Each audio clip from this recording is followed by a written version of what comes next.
اس کے ہاتھ کی تیار کی ہوئی ساوی پیے گا تو لطف آ جائے گا۔ اس نے مڑ کر رحیم داد کو دیکھا۔ تو نے کبھی ساوی پی ہے؟ ملتان میں تھا تو کبھی کبھی پی لیتا تھا، رحیم داد نے جواب دیا، پر ادھر ایک مدت سے بالکل نہیں پی، ملی ہی نہیں۔ جمیلہ کسی طرح کا نشہ پسند نہیں کرتی، اس لیے میں نے اپنی حویلی میں کبھی نشہ پانی نہیں کیا، اللہ وسائے بھی نہیں کرتا تھا۔ تب تو تجھے ضرور ساوی پلواؤں گا۔ شاہانی نے مسکرا کر رحیم داد کے کندھے پر بے تکلفی سے ہاتھ مارا۔ تکھے پیر کی زیارت پر تو نے منت مانی ہے، تیری منت ضرور پوری ہوگی، جمیلہ بھی تجھے ملے گی اور اس کے مربے بھی۔ تکھے پیر کی زیارت پر مانی ہوئی منت خالی نہیں جاتی۔ اس نے حسب معمول قہقہا بلند کیا۔ اسی خوشی میں ایک جشن ہو جائے، اپنی حویلی میں میل لگے گا، اس میں تجھے بلوچوں کا جھومر دکھاؤں گا۔ اس نے ٹیلے پر ناچتے ہوئے ہجڑوں کی طرف ہاتھ اٹھا کر اشارہ کیا۔ ناچ تو یہ بھی جھومر ہی ہے، پر یہ کوئی جھومر ہے؟ اس نے ناپسندیدگی کے طور پر منہ بگاڑا۔ میں واپسی پر میل کا بندوبست کراتا ہوں۔ رحیم داد خاموشی سے شاہانی کی باتیں سنتا رہا۔ تکھے پیر کے مزار پر منت ماننے کے بعد وہ سکون محسوس کر رہا تھا۔ اس کے چہرے پر چھائی ہوئی پریشانی کا غبار کسی قدر چھٹ چکا تھا، مگر مراد خان شاہانی نے اسے خاموش دیکھا تو سمجھا کہ منت کے بعد بھی اس کی پریشانی رفع نہیں ہوئی۔ مراد خان نے رحیم داد کی پیٹھ آہستہ سے تھپ تھپائی۔ اب تو پریشان کیوں نظر آ رہا ہے؟ ایسی تو کوئی گل نہیں، کچھ ہی کہے پر تو پریشان ضرور ہے۔ مراد خان نے اس کی دلجوئی کی۔ پریشان نہ ہو، تجھے بلیاں والا پیر کے مزار پر بھی لے چلوں گا، وہاں بھی منت ماننا، ضرور پوری ہوگی، زبردست زیارت ہے۔ بلیاں والا پیر کی خانقاہ پر دور دور سے منتیں ماننے والے آتے ہیں۔ تیری منت پوری ہو جائے تو بلیوں کو دودھ پلا دینا۔ منوتی پیر کی زیارت پر تجھے بہت بلیاں نظر آئیں گی، وہ منت ہی کا دودھ پیتی ہیں۔ اس نے ایک بار پھر محبت سے رحیم داد کی پیٹھ تھپ تھپائی۔ چودھری، پرواہ نہ کر، زیارتیں اور مزار بہت ہیں، ان کے بارے میں زبردست کرامتیں اور معجزے مشہور ہیں۔ ویسے زیارتوں کے علاوہ پیر بھی ہیں۔ یہ میاں والی کا علاقہ ہے، اسے بھی ایک پیر میاں علی نے بسایا تھا، اسی کے نام پر اس کا نام میاں والی پڑ گیا۔ اس ضلع کا نام میاں والی اس لیے پڑ گیا؟ رحیم داد نے آنکھیں پھاڑ کر کہا۔ یہ پیروں اور پہنچے ہوئے بزرگوں کی سرزمین ہے، مراد خان شاہانی نے بتایا۔ یہاں ہر موضع، ہر ڈھوک، بلکہ ہر خاندان کا اپنا پیر ہوتا ہے۔ رحیم داد نے دریافت کیا، تب تو تیرا بھی پیر ہوگا؟ ہاں صحیح، میرا بھی ایک پیر ہے، بہت اللہ والا بزرگ ہے، چہرہ ایسا نورانی، دیکھو تو دیکھتے ہی رہ جاؤ۔ میرا پیر خریف کی واڈی کے بعد آئے گا، 2 سال میں ایک بار دورے پر نکلتا ہے، اپنے خاص مریدوں کے پاس چند روز کے لیے ٹھہرتا بھی ہے۔ رحیم داد چپ رہا، اس نے شاہانی کے پیر میں دلچسپی کا اظہار نہ کیا۔ مراد خان نے چند لمحے خاموش رہ کر پوچھا، کیا ارادہ ہے تیرا؟ بلیاں والا پیر کی زیارت پر چلے گا؟ وہاں بھی منت مان لینا؟ نہیں جی، ایک ہی منت کافی ہے۔ میرا دل کہتا ہے تکھے پیر کی منت کا ضرور اثر ہوگا۔ شاہانی نے مزید اصرار نہیں کیا۔ دونوں کچھ دیر ٹیلے کے پاس ٹھہرے رہے۔ ڈھولک کی تھاپ پر ہجڑے ناچتے گاتے رہے، کٹانے اور مسلی بھنگ چڑھا کر کہکہے لگاتے رہے، شور مچاتے رہے۔ اب اندھیرا بڑھ گیا تھا، مشعل کی روشنی میں وہ سایوں کی مانند لہراتے نظر آ رہے تھے۔ شاہانی اور رحیم داد کار میں سوار ہوئے اور حویلی میں پہنچ گئے۔ صبح ناشتے سے فارغ ہونے کے بعد مراد خان شاہانی نے رحیم داد کو اپنا ڈاگ ہاؤس دکھایا۔ ڈاگ ہاؤس حویلی سے متصل ہی تھا۔ ڈاگ ہاؤس کیا تھا؟ اچھا خاصا بڑا مکان تھا، طرز تعمیر کے اعتبار سے کسی سرکاری افسر کا بنگلہ لگتا تھا۔ اس میں کتوں کے رہنے اور آرام کرنے کے لیے کمرے تھے، کوٹھڑیاں تھیں، کتوں کو نہانے کے لیے غسل خانے تھے، چہل قدمی کے لیے برآمدے تھے۔ ڈاگ ہاؤس میں 2 درجن سے زیادہ کتے تھے، ان میں بیشتر نایاب اور اعلیٰ نسل کے کتے تھے۔ کتوں کو نہلانے دھلانے، راتب دینے، چہل قدمی کرانے اور ان کی دیکھ بھال کے لیے 15 ملازم تھے۔ وہ کوتی کہلاتے تھے اور اپنے بیوی بچوں کے ساتھ ڈاگ ہاؤس کے وسیع احاطے کے ایک حصے میں رہتے تھے۔ کتوں کے علاج معالجے کے لیے ایک سلوتری بھی مقرر تھا۔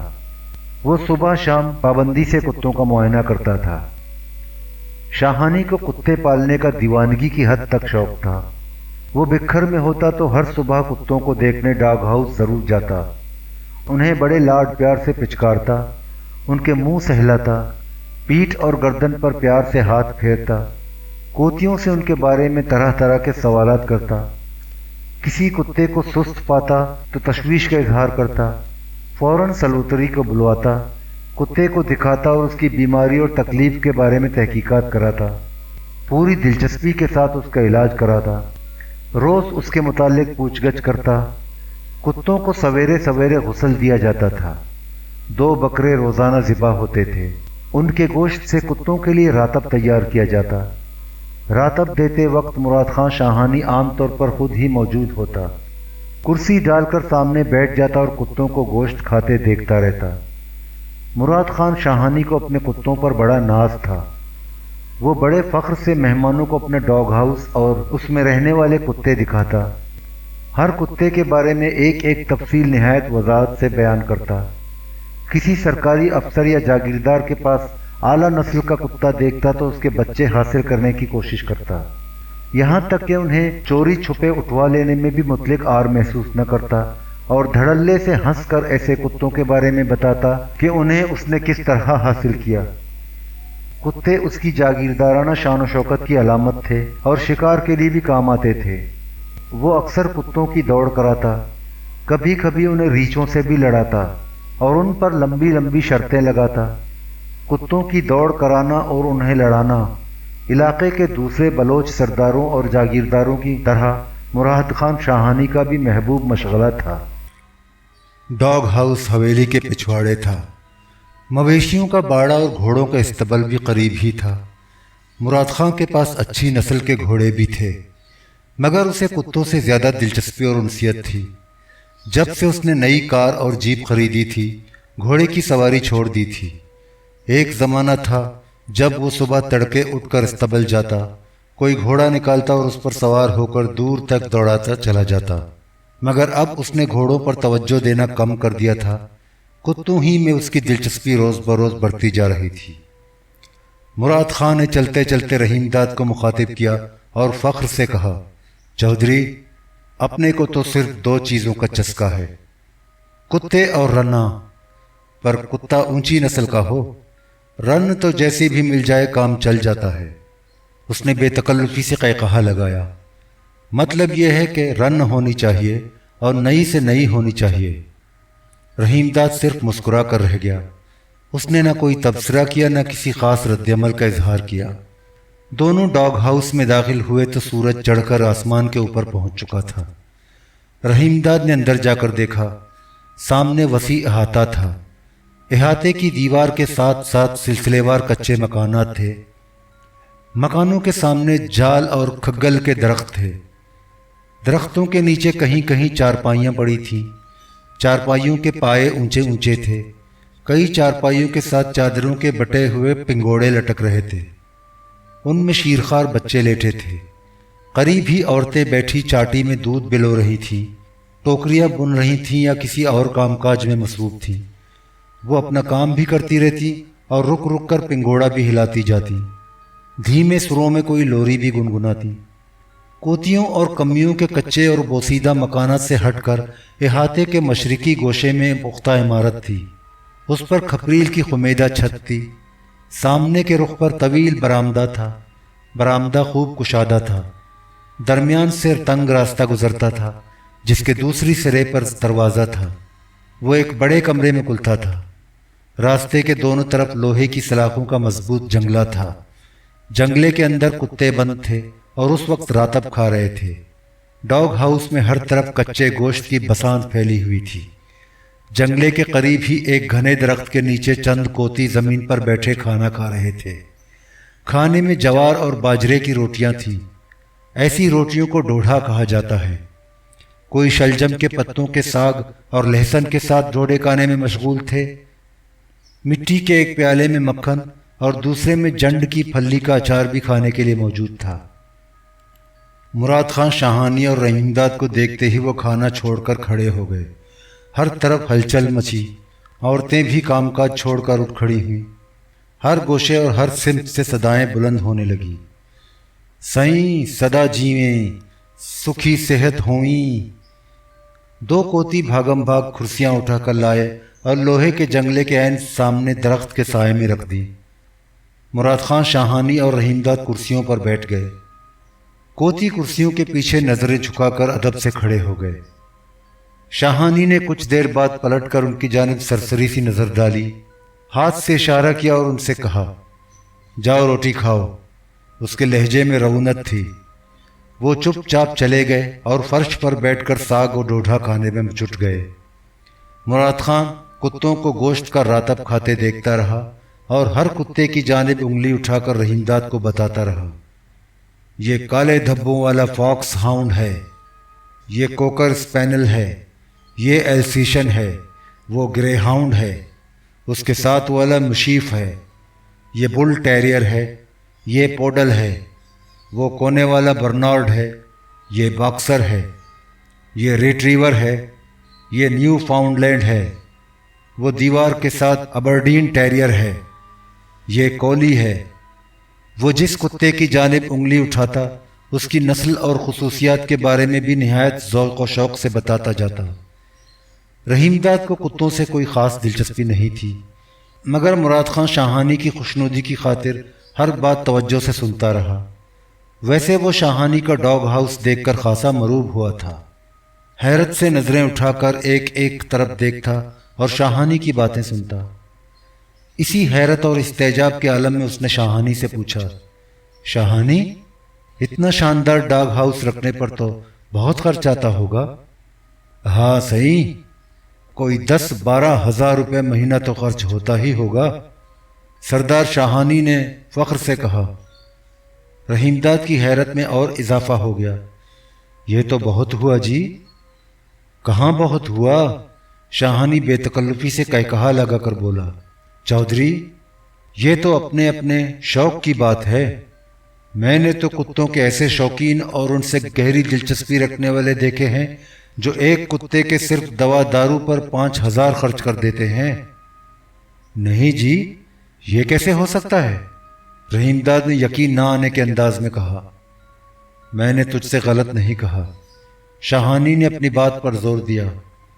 میرا ایک یار دشت خان بگتی ہے، وڈا بلوچ سردار ہے، زیادہ تر کوئٹہ میں ملتا ہے۔ اسے بھی کتے رکھنے کا زبردست شوق ہے، بہت اعلیٰ نسل کے کتے اس کے پاس ہیں۔ میں کبھی کبھی گرمیوں میں اس کے پاس چلا جاتا ہوں، سچ پوچھ تو اس کے کتے ہی دیکھنے جاتا ہوں۔ اس کے پاس بھی ڈاگ ہاؤس ہوگا؟ رحیم داد نے پوچھا۔ بالکل ہے اور بہت شاندار ہے۔ میں تجھے اس کے ایک کتے کی دوا دارو کے بارے میں بتا رہا تھا جس پر 5,000 روپے خرچ آیا تھا۔ 5,000 تو بہت ہوا، اور وہ بھی ایک کتے کے علاج پر؟ بالکل اتنا ہی روپیہ خرچ ہوا تھا، مراد خان شاہانی نے زور دے کر کہا۔ میں ان دنوں کوئٹہ ہی میں تھا جب سردار دشت خان بگتی کا ایک اسپینیل بیمار ہوا تھا۔ 3 ہفتے کے لگ بھگ اس کی دوا دارو ہوتی رہی۔ پہلے اسے گھوڑا ہسپتال میں داخل کیا گیا، وہاں اس کی بیماری کم نہیں ہوئی تو بردری روڈ کے ریسرچ سینٹر میں علاج کے لیے بھیجا گیا۔ سینٹر میں 4 ویٹنری ڈاکٹروں نے 3 مرتبہ آپریشن کیا۔ 3 انجیکشن روزانہ صبح، دوپہر اور شام کو پابندی سے لگائے جاتے تھے۔ ایک انجیکشن 30 روپے میں آتا تھا۔ 30 روپے کا انجیکشن؟ رحیم داد نے حیرت کا اظہار کیا۔ ہاں صحیح، اتنے ہی میں آتا تھا۔ میں تو وہاں موجود تھا، کئی بار تو انجیکشن میرے سامنے منگوائے گئے، مراد خان شاہانی تفصیل سے بتاتا رہا۔ ان انجیکشنوں کے علاوہ آپریشن کے دوران کتے کو گلوکوز چڑھایا گیا اور طاقت کے انجیکشن بھی ساتھ ساتھ لگائے جاتے۔ اسے روزانہ ریسرچ سینٹر کار میں بھیجا جاتا۔ سینٹر شہر سے 6 میل دور ہے۔ جب تک کتا بیمار رہا 2 نرسیں دن رات اس کی دیکھ بھال کرتی تھیں۔ سردار شاہانی نے مڑ کر رحیم داد کی جانب دیکھا۔ ململ کا پورا ایک تھان تو کتے کے زخموں کی مرہم پٹی پر لگا، تب تو 5,000 سے اوپر ہی خرچ آیا ہوگا۔ رحیم داد نے شاہانی کی باتوں سے متاثر ہو کر کہا، پر اتنے مہنگے علاج کے بعد کتا بالکل چنگا ہو گیا ہوگا؟ نہیں، وہ تمام دوا دارو کے بعد بھی نہ بچ سکا، سردار شاہانی نے بجھے ہوئے لہجے میں کہا۔ بیماری ایسی خطرناک تھی کہ اس کی جان ہی لے کر ٹلی۔ اس نے ٹھنڈی سانس بھری۔ چودھری، بہت شاندار کتا تھا، ایسے شاندار اور خالص نسل کے کتے کم دیکھنے میں آتے ہیں، اس نے قدر تامل کے بعد بتایا۔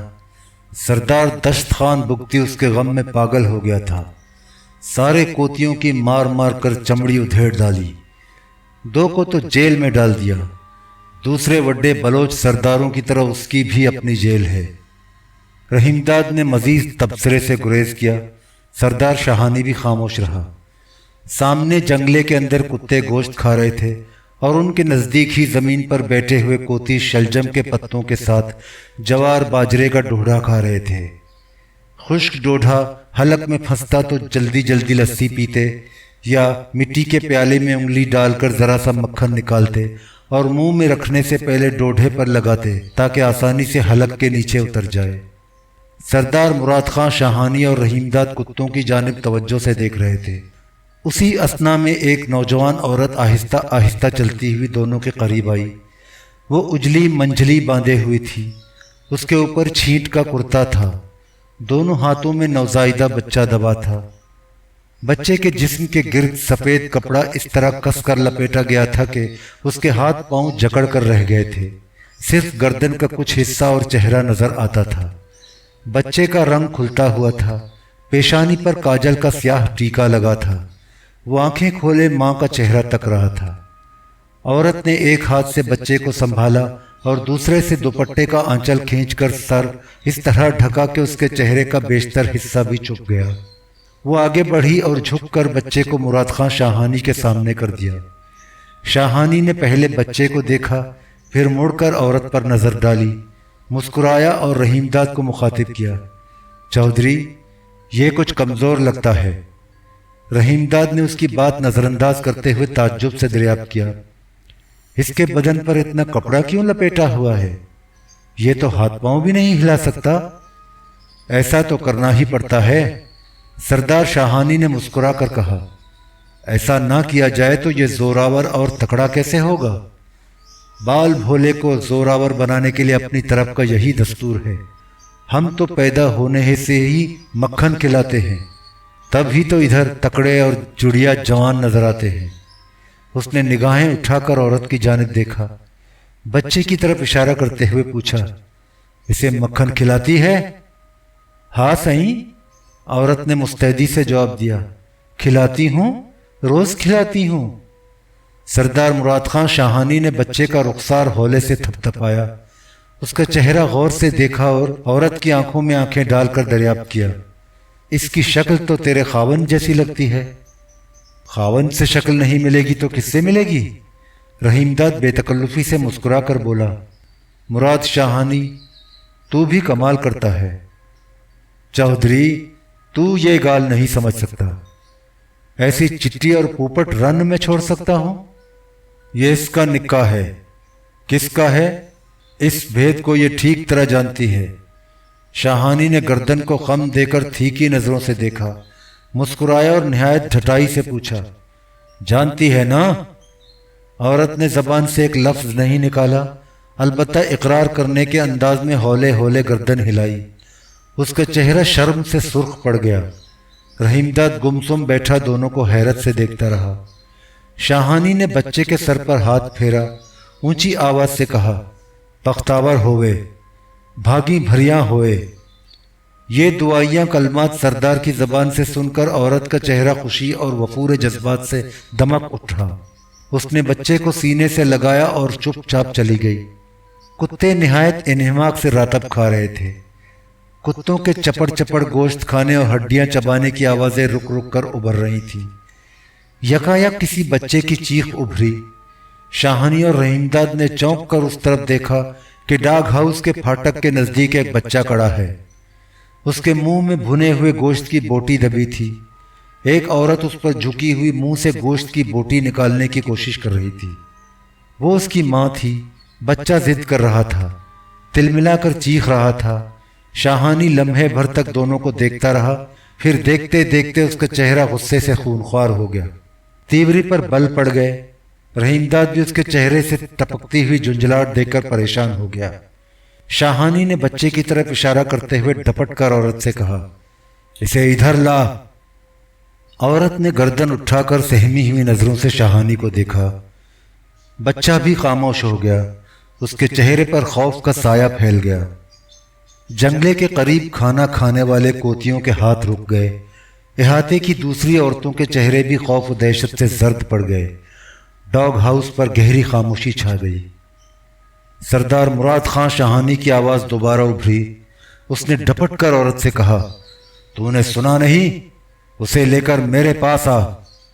عورت نے بچے کا بازو پکڑا اور ڈری سہمی ہوئی مراد خان شاہانی کی جانب بڑھی۔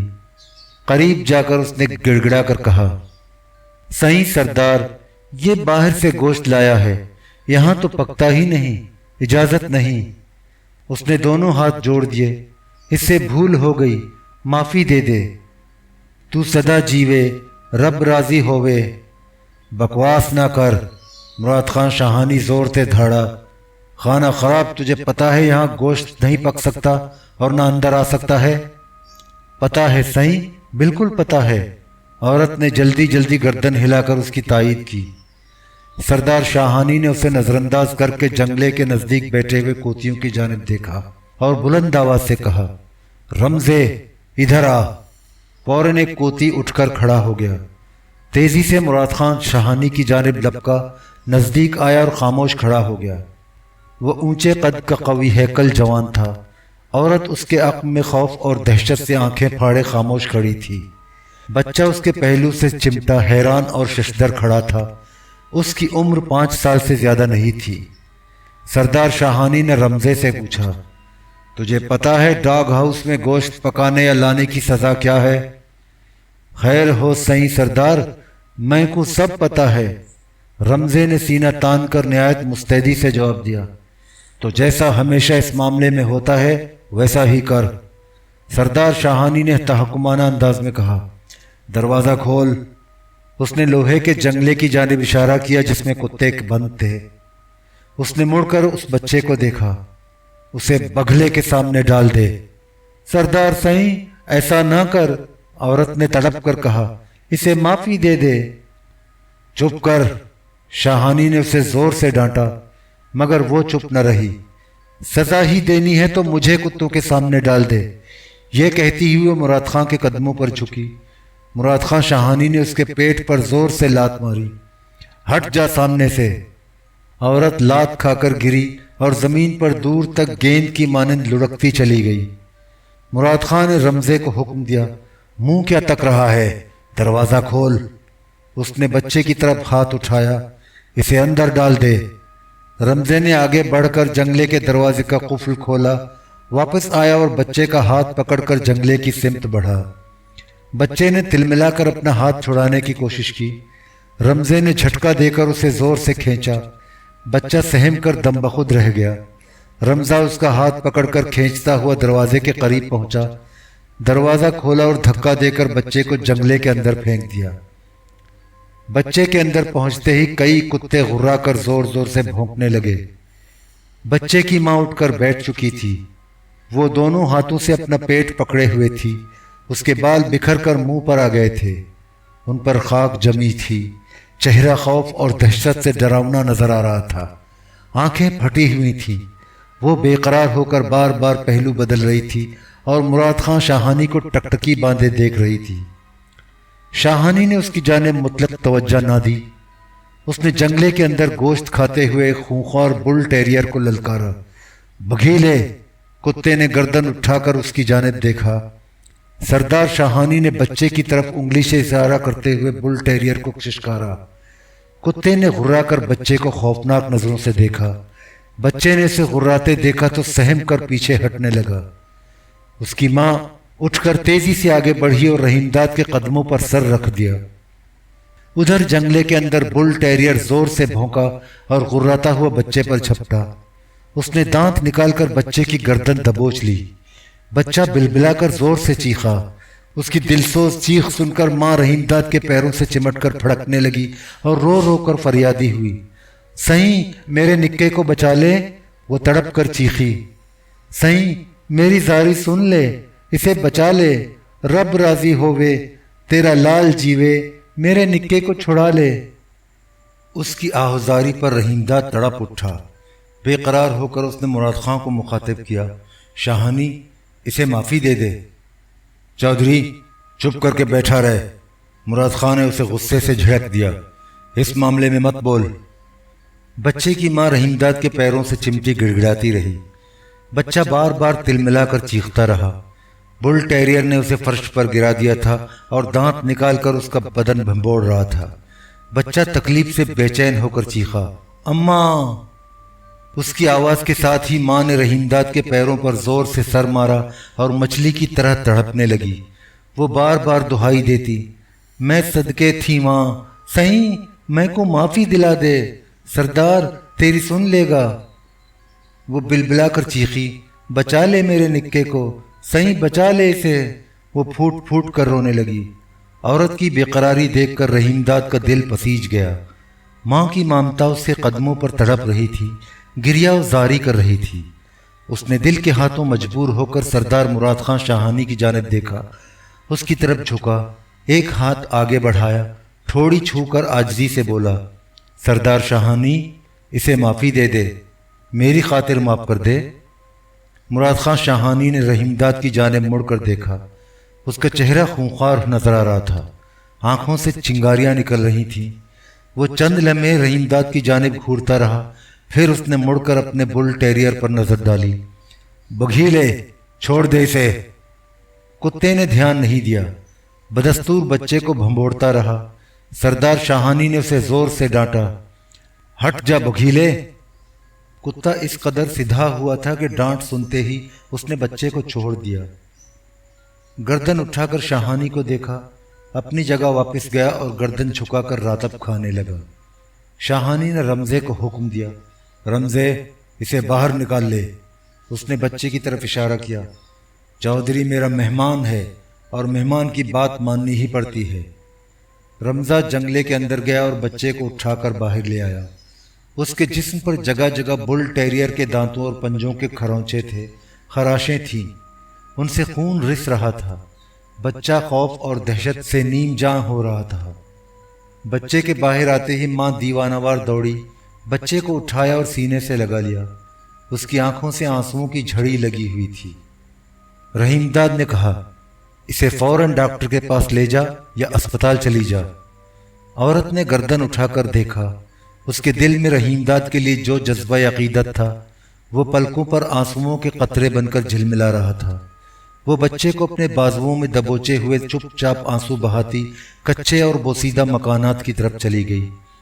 شاہانی گم سم بیٹھا تھا، اس کے چہرے پر ہنوز خشونت طاری تھی۔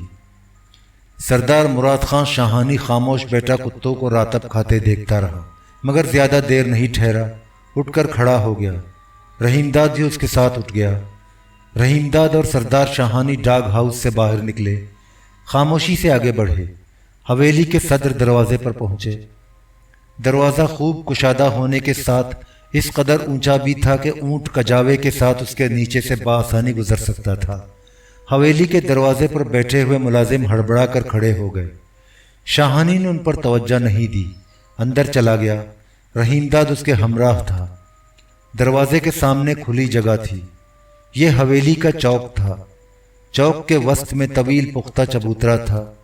گرمیوں میں اسے صحنشین کے طور پر استعمال کیا جاتا، دن ڈھلتے ہی اس پر چھڑکاؤ کر دیا جاتا، کرسیاں ڈال دی جاتی، بیچ میں سردار شاہانی کی کرسی ہوتی۔ وہ اس پر بیٹھ کر ملنے جلنے والوں اور سرکاری افسروں سے ملاقات کرتا تھا۔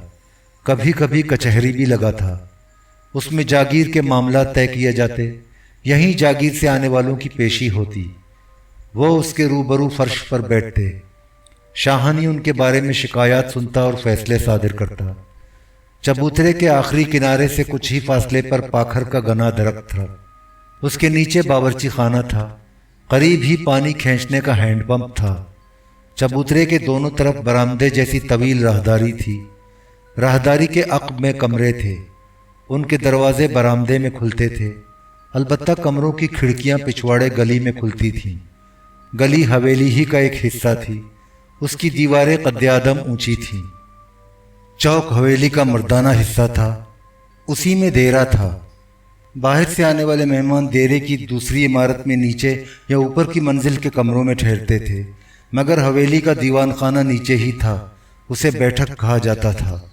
یہ کشادہ ہال تھا، اس میں قیمتی قالین کا فرش تھا، بڑے بڑے دبیز صوفے تھے، کرسیاں اور میزیں تھیں، دروازوں اور کھڑکیوں پر پردے پڑے تھے۔ ہال کے بیچوں بیچ چھت سے بلوری جھاڑ لٹک رہا تھا۔ دیواروں پر شاہانی کے بزرگوں اور معروف بلوچ سرداروں کی بڑی روغنی تصویروں کے علاوہ پرانی وضع کی بندوقیں، قرابینیں، ڈھالیں اور تلواریں سلیقے سے آویزاں تھیں۔ کمرے کی آرائش سے مراد خان شاہانی کی جاگیردارانہ سطوت اور شان و شوکت جھلکتی تھی۔ مراد خان شاہانی بیٹھک میں داخل ہوا اور ایک صوفے پر تھکا ہوا سا چپ چاپ بیٹھ گیا۔ رحیم داد قریب ہی ایک صوفے پر بیٹھ گیا۔ مراد خان کے چہرے پر خلاف معمول سنجیدگی کی گہری چھاپ تھی۔ رحیم داد نے اسے اس طرح خاموش اور سنجیدہ پایا تو اسے شاہانی کی خفگی کا شدت سے احساس ہوا۔ رحیم داد نے سردار مراد خان شاہانی کو منانے کی کوشش کی۔ تو ابھی تک مجھ سے ناراض معلوم ہوتا ہے۔ اس کے لہجے میں نرمی اور معذرت کرنے کا انداز تھا۔ سائیں، یہ گال نہیں ہے، تو ان کمیوں اور ہڈ حراموں کو نہیں جانتا۔